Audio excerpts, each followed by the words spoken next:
What does the presidential election mean to the auto industry? Well, this is something you want to know about because the auto industry was one of the many sectors within the United States economy holding its breath ahead of the presidential election.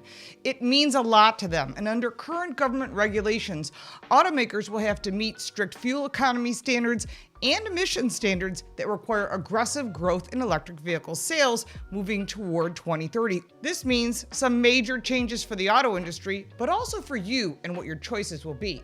I'll tell you more, but first I want to remind you to like this video and subscribe to our channel so you can keep updated on what's going on in the automotive world. The Biden administration's existing standards appear unrealistic based on current and near-term electric vehicle demand, putting automakers at financial risk as they attempt to navigate their product plans between government regulations and your consumer preferences.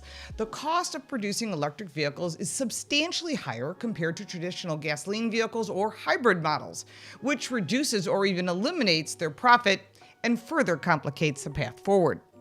These factors are already impacting multiple auto manufacturers' financial security, as reflected by recent statements from Volkswagen Group and Stellantis.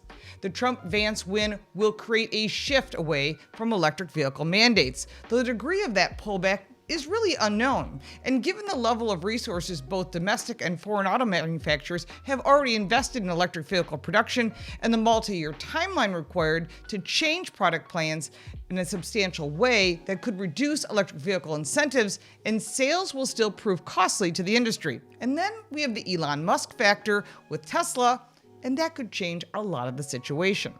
The uncertainty surrounding political shifts has long been one of the most challenging aspects of running a successful car company.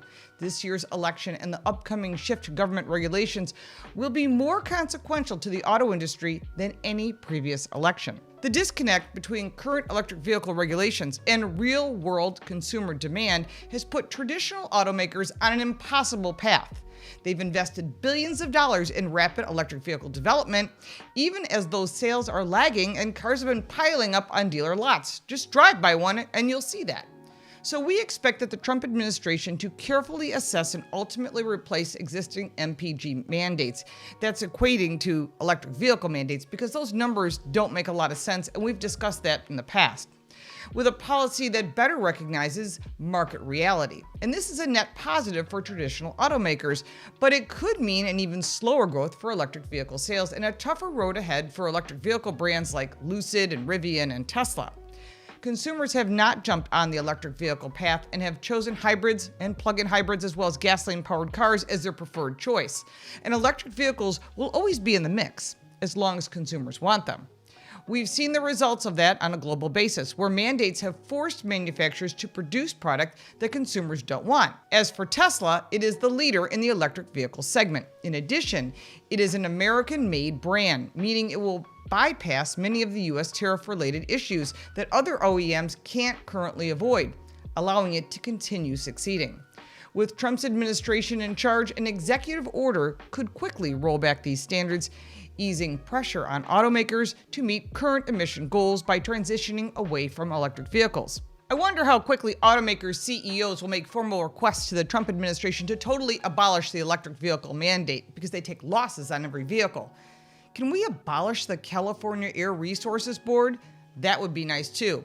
Now is the time to save themselves. So far, 17 states, including California, have adopted this program from the California Air Research Board. And one state is making the regulations for all the other states, which is a problem and it's not constitutional, but it's been in play for a long time. Now, across the states that have adopted these ZEV programs, or these zero emission programs, the average number of electric vehicles per 10,000 residents is more than double that of the states that haven't adopted the program. Trump advisors have drafted language aimed at revisiting the Clean Air Act waivers that allow California to enforce its own stricter pollution standards, a move that could weaken the state's power to drive the national electric vehicle agenda.